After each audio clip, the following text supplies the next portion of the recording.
আজ 16ই ডিসেম্বর মহান বিজয় দিবস।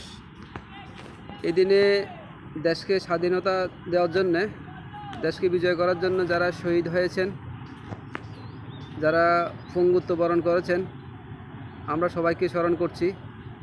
যারা শহীদ হয়েছেন, মহান রাব্বুল আলামিনের কাছে আমাদের ফরিয়াদ, তাদের সবাইকে ব্যস্ত নসিব করুন।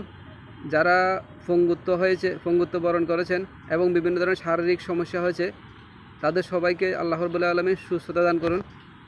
তাদের এই যে শহীদের মাধ্যমে, তাদের অক্লান্ত পরিশ্রমের মাধ্যমে, তাদের এই কষ্টের মাধ্যমে আমরা স্বাধীন দেশ পেয়েছি। আমাদেরকে এই স্বাধীন দেশের মর্যাদা ধরে রাখতে হবে, কারণ আমাদের দ্বারা কোনো সমস্যা যাতে না হয়, দেশের বদনাম যাতে না হয়।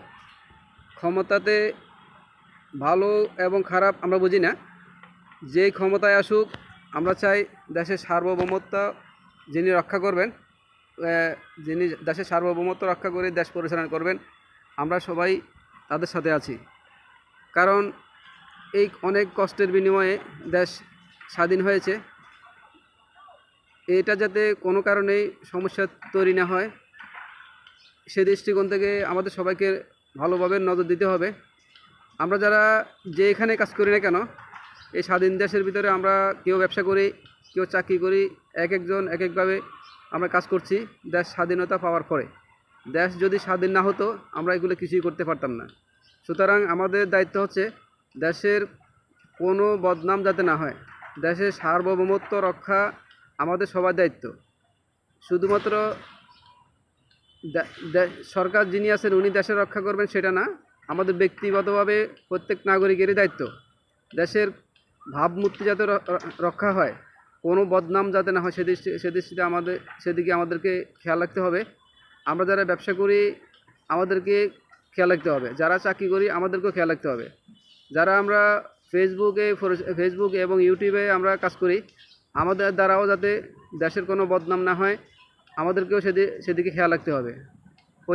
প্রত্যেকের জায়গা থেকে দেশের প্রতি খেয়াল রাখবো, দেশের সার্বভৌমত্ব যাতে কোনো ব্যাঘাত না ঘটে সেদিকে আমাদেরকে দৃষ্টি রাখতে হবে। আমরা সবাই সম্মিলিতভাবে কাজ করলে দেশ এগিয়ে যাবে। দেশ কোনো মতে আর পিছানো যাতে না হয়, পিছের দিকে যাতে না যায়, কোনো খারাপ অবস্থানে যাতে না যায়, সেদিকে আমাদেরকে খেয়াল রাখতে হবে। প্রত্যেক নাগরিকের দায়িত্ব দেশের প্রতি দেশের ভালোবাসা দেখাতে হবে।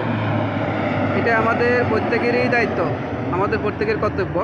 দেশ স্বাধীনতা পাওয়ার পরে যাদের মাধ্যমে আমরা স্বাধীনতা পেয়েছি, তারা তো অনেক কষ্টের বিনিময়ে স্বাধীনতা করে দিয়ে গেছেন, কিন্তু আমাদের যারা জীবিত আছি আমাদের দায়িত্ব সেটাকে রক্ষা করা।